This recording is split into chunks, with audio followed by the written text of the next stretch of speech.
Përshëndetje të nderuar miq, do të shkojmë në Shtetet e Bashkuara të Amerikës, do të flasim me aktivistin Sadri Kortoçi për sa i përket zhvillimeve të fundit në lidhje me votimin e diasporës.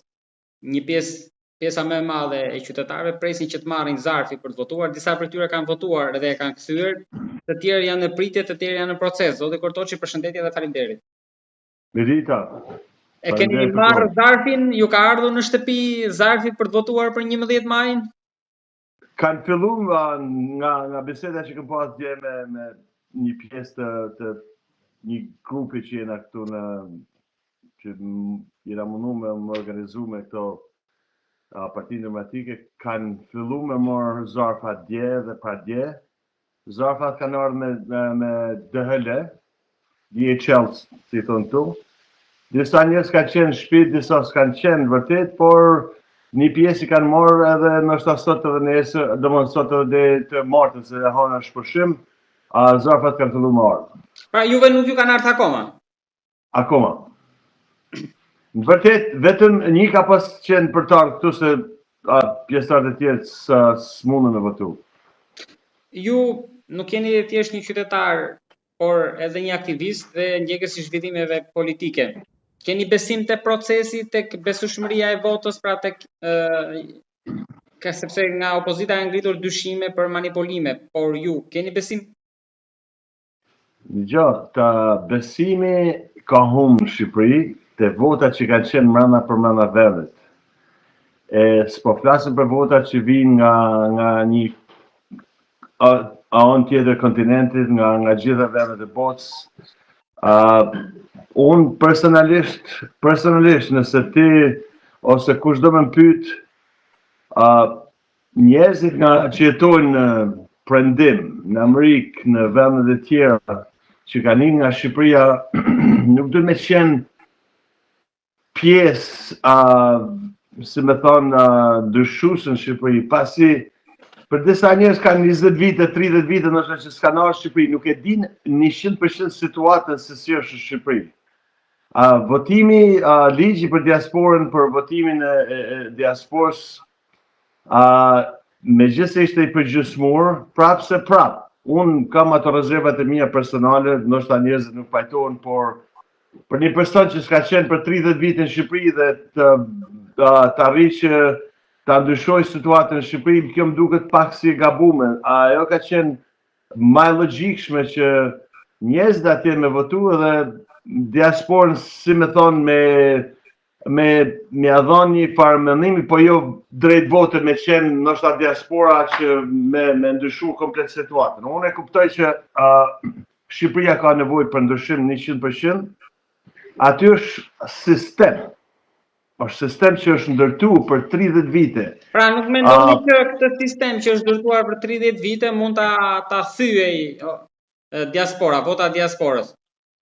Nuk ka forcë diaspora, pasi po flas paktën për këtu për në Shtetet e Bashkuara ka vetëm 6% votues që janë regjistruar. Pasi edhe nga ato tjerë që janë për Itali, për Gjermani, unë kisha disa biseda me njerëz që jetojnë në Itali dhe u shpreh se thanë nuk kena as ato nuk e disha në vërtet, por edhe atyre që kanë pasaporta italiane ose pasaporta gjermane nuk ju bëhet mundur me votuar. Kështu që ligji ka qenë i përgjysmur, e dyta ke njerëz që ndoshta mas 20 vite që kanë marrë letrat, s'kan pas mundësi me shku në vendin e tyre, edhe mi thon edhe ndoshta kur kanë shku kanë nxjerr një kartë identifikimi, mi ia dhon mundësinë me votuar. Është mirë se janë shqiptarë, kanë linë aty, por jo me pas gjithë atë forcë me arrit me ndryshu. Unë du që me ndryshu Shqipëria, por diaspora, si me thonë, nuk se besoj derisa nuk jeton aty, nuk mundesh me ia dhon atë gjykimin tjetër, gjë se kanë një vizion tjetër për mënyrën e qeverisjes, mënyrën e biznesit. Të dy palët, si Partia Demokratike edhe Partia Socialiste, diasporën kanë anashkalu për 30 vite. E kanë, në kuptimin fjalës, nuk e kanë njohur plotësisht, pak më shumë ana e krahut majt e kanë njohur, vërtet vetëm për këto fushatën e fundit i kena pa që të vinë në Amerikë. Unë se di se për 29 vite kam pa në një përfaqësues të Partisë Socialiste të vinë në Amerikë të kërkoj vota ose të kërkoj mbështetje nga këtu. Partia Demokratike ka qenë më e lidhur, pasi njerëzit që kanë nga Shqipëria kanë qenë, si më thonë, njerëzit që nuk e kanë gjetë vendin ndoshta në kohën e regjimit, në kohën e Rams, sidomos të 12 vitet e fundit. Ju ishit në momentin e hapjes së fushatës në Tiranë të Partisë Demokratike, por tani po e ndiqni nga larg nga Shtetet e Bashkuara. Si e keni parë nga atje dhe si një përpos faktit mbështetës i Partisë Demokratike dhe aktivist, por me këmbë tokë mbi të gjitha, besoni që mund të ketë një përmbysje në 11 maj, sepse asnjë nga sondazhet nuk e nxjerr Partinë Demokratike përpara. Sondazhet nuk kanë qenë besueshme as në këtu, që mendojnë që është një demokraci më e mirë se sa në vendin tonë, por sondazhet varet se ka pyet, sondazhet nuk janë gjithmonë përpikta ose dalin 100%. Nuk besoj shumë tek sondazhet në Shqipëri, por di faktin që Shqipëria, të paktën këto 12 vite të fundit, domethënë nuk ka bërë asnjë progres në kuptimin e fjalës, progres në aspektin e jetës atij populli që ka patur. Tash me thonë që Rama kërkon një mandat 4 është idiotliku më i madh për çdo shqiptar që mendon që ky njeri do ndryshojë diçka. Pasi dihet se ku është zhyt Shqipëria me korrupsion, me trafikant drogës, lidhjet e krimit me shtetin, manipulimi i votave, derisa ka arrit që të manipulohet edhe FBI, edhe agentët e Shtetit Bashkuar të Amerikës. Dihet përkraja që ka pas Rama në Washington në kohën e Biden, kjo që ka ndodhur në Shqipëri nuk ka ndodhur vetëm këto 4 vite fundit, por ka filluar që se Obama mori pushtetin në mend të majtit, edhe ka qenë ideologji që janë munduar me shtruar hegemoninë e tyre në pothuajse në gjitha vendet që kanë pas akses. Aksesi më i lehtë ka qenë në Shqipëri pasi një vend i vogël, edhe shqiptarët kur shohin atë të madhin, sigurisht që shkojnë ke i madhe. Tash po flasim ke fushata. Po ju keni një projekcion tuaj në sa mund të jetë rezultati? Projekcion unë isha vetëm një javë, se them do të projekcioni se s'du me qenë i gabur. Fakti është nëse njerëzit, unë pash ato dolen sa publikime dhe anketime që kishin bërë njerëzve, por nuk pajtohem, ndoshta unë jam gabim, por kur 46 e popullsisë pyetën, thotë që vendi po shkon në drejtim të duhur, ajo më duket gjëja më absurde. Atëherë, vetëm nga kjo duhet të kuptuar se ku është elektorati jonë. Ndërsa këtu, në kohën që ishin fushata e zgjedhjeve për Trump, fushata e fundit, 73% e popullit amerikan mendoshin se vendi nuk po shkon në drejtim duhur. Tash imagjinoje atë logjikën e popullit tonë atje me logjikën e popullit këtu, logjikën e popullit në Shtetin Amerikan. Duhet të pyete për fushatën. Fushata, siç e pash, domthon ishte entuziazëm i madh ke Partia Demokratike.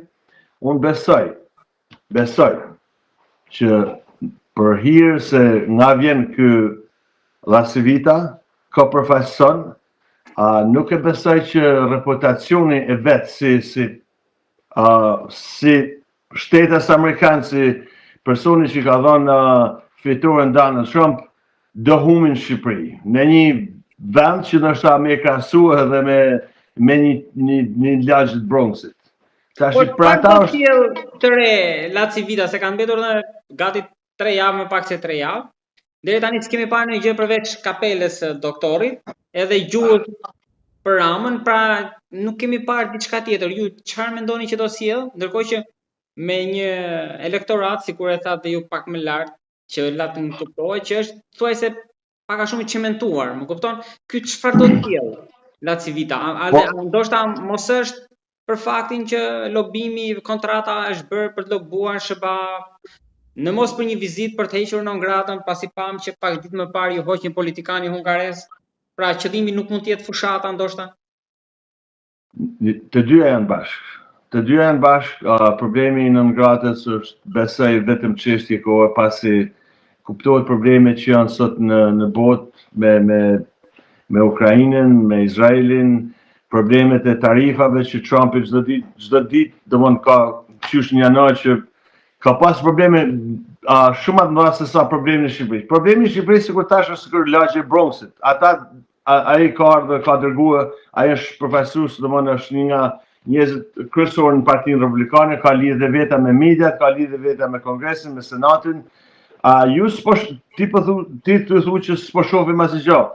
Në vërtetë është e keqe se mediat në Shqipëri kontrollohen, mediat pothuajse vetëm një media ose dy, një duket se man krahun e Partisë Demokratike Syri TV, po edhe aty kam rezerva pasi e shoh shumë të ftu nga këta që sjellin atë helmin e majt, atë çdo debat, s'ka nevojë shqiptarët me pa ideologji të majta ose njerëz që e përkrahin Ramën, por mediat në Shqipëri nuk e japin asgjë se çfarë ndodh në Amerikë. Arsyeja që ju mendoni se e shihni, ajo shihet në 11 maj në vërtet, por këtu mediat amerikane kanë folë vazhdimisht, edhe po flasin tash edhe më shumë në lidhje me damin që administrata Biden ka bën bashkëpunim me qeverinë Rama në drejtim të opozitës shqiptare, në drejtim shkatrimit të opozitës shqiptare, në drejtim të korrupsionit që ka bën,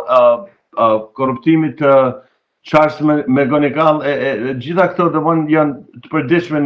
Para 2 ditë kishte Fox News kishte shkruar artikull, edhe një tjetër ishte djenë një analist amerikan.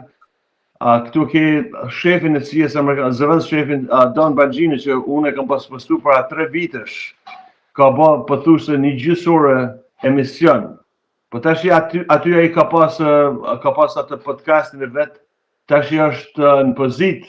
Ndoshta se ka pas edhe shansin me fol kuptimin e fjalës se tash nuk është as i pranishëm media pasi ka shkuar në pozicion tjetër. Kështu që është shumë e vështirë m'ia shpjegoj krejt njerëzve nëpër s'po flas se aty është sistemi ndryshe burr. Unë e shoh se edhe me media nuk je shumë se njerëzit janë në kafe gjithë ditën. Është një sistem, kur e krahasoj me sistemin këtu, është një sistem domosht që nuk mundesh mu informua shumë se i gjithë ditën kafe ose kur je në punë, edhe njerëzit kur shkojnë shpejt do me shumë e fjetë gjumë, por besoj shumë që situata ka përndryshuar. Por çfarë prisni të ndryshoj, pra prisni ndoshta nuk e kanë nxjerr kartën e fundit, asin e mëngë fundit Lacivita, apo prisni në reagim nga SBA-ja para 11 majit? Në fundit SBA-ja ka qenë edhe në kohën e Enver Hoxhës, kur ka qenë Enver Hoxha në pushtet. Amerika ka qenë edhe shtetet e tjera, edhe janë përpjek me ndryshu sistemi Shqipëri që nga 45-46 se kanë arrit dot pasi kuptohet një sistem diktature. Ajo do të më qenë vendimi i votuesve, i atyre njerëzve që përplasen çdo ditë me jetën e tyre aktuale, me trafikun, me shëndetësinë, me mjekësinë, me sigurinë e jetës, me koston e jetesë, me korrupsionin. Ajo do të më qenë vendim i atyre njerëzve që jetojnë aty. Normalisht që Lacivita, Amerika do bëjnë atë punën e vet, po Amerika nuk kanë njerëzit që punojnë sot për sot në administrat aq kohë më morë me Shqipëri me një vend vogël. Merret një person ose 2 persona që janë ngarkuar për Ballkanin. Gjonat edhe këtu janë me ngut, kështu që tash, sikur të thash, është kohë, çështje kohe edhe nën gata e Berishës, ndoshta se kanë pas atë agendën për me heq, por fakti që Lacivita ka marrë pjesë në fitoren e Trump, nuk është person thjesht se ka biznes. Normalisht që ka biznes, po thjesht edhe biznes, edhe ka qenë i deleguar, si më thonë, special ajo dihet se pse ka ardhur. Nuk është ai person që mundet me vunat. Ju thoni që është i dërguar special i Trumpit La Civita? Është pjesë e Partisë Republikane. Një person këtu të paktën flas në Amerikë për një që do më hap biznes ose do me bo diçka të re e studion përpara se të hyj. Ai nuk ka ardhur kot rastisht. Po i marr një shumë parash dhe po shkon në Shqipëri, duke ditë situatën se ku ka qenë opozita për këto 12 vite, se si ka marrë pushtetin e Dirama, se si ka manipulu votat nëpërmes administratës, nëpërmes policisë, nëpërmes drejtësisë, si ka dhënu opozitën shqiptare, si është mundu me nxjerrë jashtë ligji komplet opozitën. Nuk është problemi i nxjerrjes Sali Berishës si person i pa dëshirueshëm ose nxori Sali Berishën nga partia ose e futi në burg. Ai është përfaqësues i një pjesë të popullit. Atëherë ai ka ignoruar komplet pothuajse 40% të atij popullit. Kjo është e keqja që amerikanët e shohin. Nuk e shohim si person, si individ.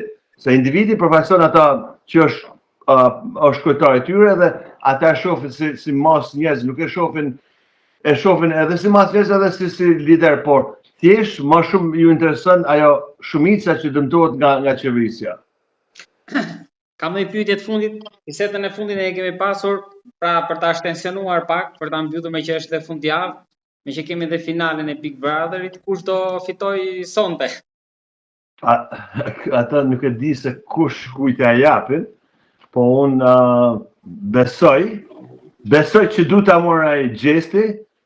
Ndoshta unë kështu e gjykoj, i vetmi show që kam pa për gjitha këto kohë që ka qenë Big Brother. As Kosovë se kam njeh, se s'është formati im, por duke parë atë kisha me thonë pak atë bullizimin që ja bën Gjestit, duke parë vendin se nga erdhi edhe nga Kosova në një ambient ku të gjithë ishin pothuajse të shkolluar me diploma me kështu, mënyra e të folet, mënyra të gjëra, unë besoj që ka bën një lojë shumë mirë. Nuk besoj që doja heqin fitore nga duart. Po tjetë me dhënë një votë, unë ja për ata. Tjetë e gjallë se në Shqipëri, sikur se thash edhe herë në fund, aty janë gjanat që nuk shkojnë me drejtësi. E kjo do të qenë edhe ajo, si me thonë, vendimi kur njerëzit shkojnë me votu me 11 maj, që me mënu 2 herë, se ajo votë do i njeki për 4 vite. Nëse po supozojmë se nëse Partia Socialiste arrin e Dirama me morë edhe një mandat katërt, unë të them që Shqipëria, ta them ty të pare që po bëjnë intervistën, duhet me ikë për ati vendit, pasi unë e shoh domon çdo sekond. Unë kësa herë kam qenë shumë, vërtet isha shumë i mërzit, se vetëm kur shikosha nga hoteli sa vingjet, sa ndërtesat, aty të paktën rreth 50.000 banesa me se di numrin e saktë që bën sot në Tiranë me të njëjtat rrugë. Vetëm problemi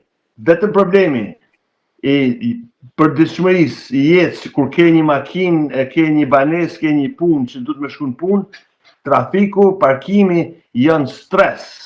Ta stresojnë jetën, ta mërzitin jetën. Vetëm edhe si me qenë qeveria 100% në funksionim, vetëm kjo që është bo, dhe më të paktën këto 12 vitet e fundit është e pa tolerueshme. Është e pa tolerueshme kur ti hyn në Tiranë, dhe më është të merë se si ballafaqohesh me trafikun, se si ballafaqohesh me parkimin, me tarifa, se s'po flasim për jetën e përditshme, reale, dhe më në kosto jetesë, korrupsioni që ti se kryen dot një punë. Ky tash i thot do marr mandatin e 4. Atëherë, nëse ai popull e gjykon se kjo është normale, t'ja japin votën, ata do e paguajnë çmimin. Jo unë. Unë e paguaj për ndoshta për 2-3 herë që vjen në Shqipëri ose një herë, e kam një mundësi ndoshta ekonomike me më të mirë se sa ato njerëz që jetojnë aty, por problemi është për ata njerëz që jetojnë aty për nëse kanë bo me në Shqipëri për fëmijët e tyre dhe fëmijët e fëmijëve. Aty mendon çdo njani thjesht sot për sot. Nëse ti je biznesmen edhe vazhdon ndërton, qa bën vetëm ja vështëson jetën aty në njerëzve që jetojnë aty. Kështu që njerëzit që shkojnë ke kutia duhet me menduar një 5 herë. E po flasim atë tjetër nëse Partia Demokratike bashkë me atë koalicionin arrin me kriju qeveri, atëherë edhe ata duhet me ndryshu komplet mënyrën e sistemit, drejtimit e qeverisjes. 100%, nëse nuk arrin me ndryshuar, nështë 100% se bojnë dot, po të pak të 90% prej asaj që është bërë këto 12 vite të fundit, aty është, ta them, është merë, pasi çdo gjë duket luks, çdo gjë duket bukur kur e shef në për video dhe në për fotografi, në për restorante, por në vërtet është çdo gjë është për mendimin tim, ndoshta jam i gabum, çdo gjë duket sikur është s'ka themel, është e kalb. Se ke sigurt as punën, se ke sigurt jetën, se ke sigurt mjekësinë. Unë vetëm kalova ke spitalet, ti shikosh e ke spitalet që del. Rama thot para 4 vitesh, para 8 vitesh, ajo dhash është nëtësi falas. Po çfarë nëtësi falas është kur ti pagun gjakun, djesën me shpëtu jetën e fëmijës tonë ose prindve tu ose ti vetëm ke thonë që çdo ditë rropate mas doktorëve. Çfarë është nëtësi e falas? Çfarë siguri ke ti që ke një biznes? Nesër nuk pajtohesh ose nuk e botën ramës që ai biznes nuk do mbyllet nesër. Këto janë gjëra që duhet i shohin njerëzit edhe i prekin çdo ditë. Unë se besoj, s'kam besim që ta vlën balla bëj shtet, kur sot qeveria Ramës është gjysa është në burg, pjesa tjetër të gjithë kanë dalë në përpërgjime të huajve, jo shqiptarëve. Se mirë shqiptarëve s'po besojnë, po kanë dalë në telefonata që në bo, i kanë bo të huj, me ekroqate, me këto faqet e tjera, ku digjon se si kanë ato, por di faktin që aty është qeveri e kalbën, qeveri që bullizon, kur kryeministri një shteti bullizon shumicën e njerëzve, edhe atyre që i kanë partijë, edhe atyre i thot qyryk, po a i thot qyryk, po qyryk janë ato gra që e duhet të keqin, se janë popull pa bosht, e shkojnë e votojnë për shembull 12 vite, kur në një vend që mendojnë se ka demokraci, njerëzit vazhdojnë ta bëjnë jetën gabim, atëherë ata veten e paqën në qafë. Nuk di çfarë them tjetër.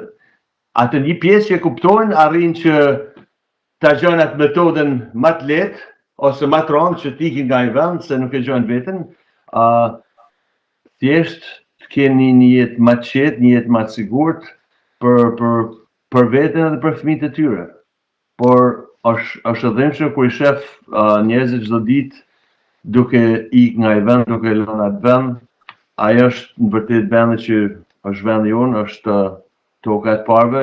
Çdo njëri nga ne që kena ikë, në vërtet na ikem, nuk u përballum, ikem nga fronti, është origjinal si luftë. Kur ndërton një shoqëri drejt e demokratike është luftë e përditshme, luftë me krimin, luftë me drejtësinë, luftë me çdo gjë që është e parregullt. Ne ikem, e lam frontin, po të paktën me qenë se kena ardhë në një shtet, e në shtetet tjera që ka një demokraci më të mirë, është detyra çdo njëri prej nesh që me ndihmu sa do pak, sa do të kenë mundësi, dikush e ka mundësinë më të madhe, dikush më të vogël, me ndihmu sa do pak vendin tonë, si Shqipërinë, si Kosovën, si shqiptarët e Maqedonisë, ku ka shqiptarë. Kjo është, si me thonë, du me qenë amanet, edhe ka qenë amanet e parëve që mos me harru vendin. Unë mundohem me ato që mundë, me qa di, me ndryshu diçka, por se sa ka përqenë ndryshimi, ato njerëz vetë duhet me logjikue, pasi ata jetojnë aty, ne nuk jetojmë aty. Ata përballojnë çdo ditë me situata, me probleme, me jetën e përditshme.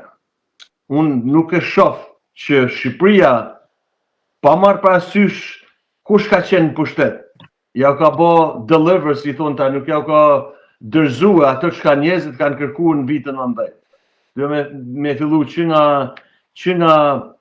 92 që Partia Demokratike mori pushtetin, nuk fajsohen ato vite pasi eksperienca dalën nga një shtet komunist, gjithmonë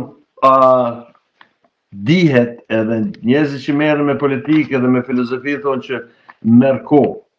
Por ne shqiptarët vërtet mendojmë se arrijmë çdo gjë me një ditë, por sistemi që është ndërtuar atje është një sistem domthonjë i pabarabartë.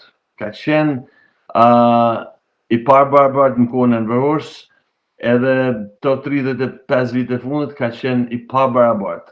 Të dy palët kanë gabime, po kush ka më shumë dihet, kush ka marrë pushtetin me dhunë në 97-ën, kush ka marrë pushtetin me dhunë 2013-ën, dihet se si e kanë marrë pushtetin. Janë vërtet, do thosha janë ato bit e atyre që kanë drejtu 50 vitet fundit. Tashit, ke Partia Demokratike. A janë të gjithë ke Partia Demokratike që unë e dua, që vinë pushtet, a janë të gjithë me duart pastra, unë do thëmë që jo. Ka edhe aty element që nëse populli flet diçka, si thonë, ku është me zonë së shpagjo, aty ka pas edhe në kohën e PD-s që e kanë zi atë pozite që kanë thonë se kanë arrit me bo edhe ata korupcion. Në vërtet, kur i thu dikuj që është hajdut sa hajdut është, nuk ka lidhje a e merr një vezë apo 10 vezë. Nëse të kanë jap një vezë, e ki marrë një hajdut je, prapë se prapë. Por nëse PD-ja vjen pushtet, këta njerëz do të me ikë një ditë më para. Nuk do të me pa as një lloj sikur i është bërë në ngrata Antony Blinken nga Trump, edhe këta njerëz do të me ikë nga PD-ja, 100%.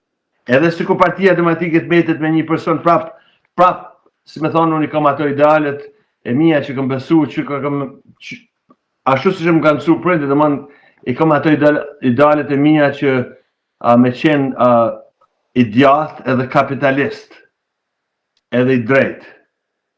Këta njerëz që i kanë shmon këto nuk du të me qenë pjesë e pushtetit PD-s. E nëse kjo nuk ndryshon, po flas nëse arrin të marrën pushtetin, atër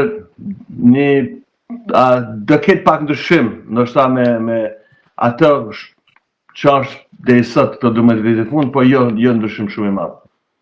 Ashtu në unë. Tash ca njerëz ndoshta s'u pëlqen, por fakti është në qeveri duhet me pas njerëz të hekurt. Drejtësi të hekurt. Tamam, sikur ka qenë drejtësia në një vend që funksionon demokracia. Kur gjyqtari, prokurori, polici, blihet, e shitet, aty, my friend, nuk ka jetë në vend. Aty drejtësia është e bleme, është e shantazhuar nga pushteti, ka frikë, policis se nesër u vendën e punës nëse se zbaton urdhën shefit, që shefin është i korruptum, ose ka shku ka pagu shefin me morat pozit, kështu që kërkesa llogarisë aty është zero, se çdo gjë është e bome me korrupsion. Që nga shefi madh deri te vogli. Ti nëse ke hyrë dogan, ose nëse ke hyrë shef policie, duhet me paguar një drejtor atje në ministri të ramet për me morat pozit. Thjesht ai po thotë që ti mundesh me vjedh që ti bësh të para që po më jap mua. Ai sistem është ndërtuar. Ky është i Rams, ky është i ministrit, ky është i Belindës, ky është aty nuk ka meritokraci. E nëse kjo nuk bie atëherë nuk di çfarë them, por nuk e parashikoj shumë gjëra e kam parashikuar kështu nga ajo e imja si ekonomi, por aty duhet një ndryshim rrënjësor, që nga biznesi, që nga mënyra e qeverisjes, e politik bërjes, çdo gjë. Një sistem që është ndërtuar që nuk e shef asnjë vend botë. Këtë botës shkoj ti, nuk shef njerëz që Çdo biznes e bojnë kafe, njerëz në kafe para ditën, kafe mas dite, unë habitem se kush e bë punën, kush punon. Se si mundën një shtet me funksionu kur krejt populli janë në kafe. Nuk arrit dot me kuptua.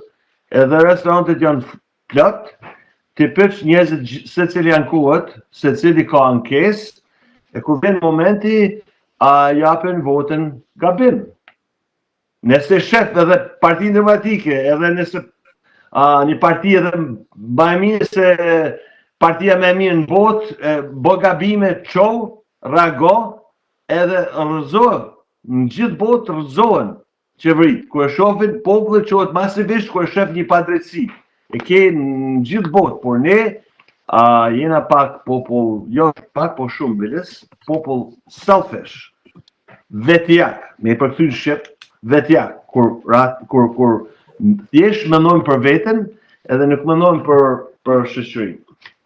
Është e dhimbshme.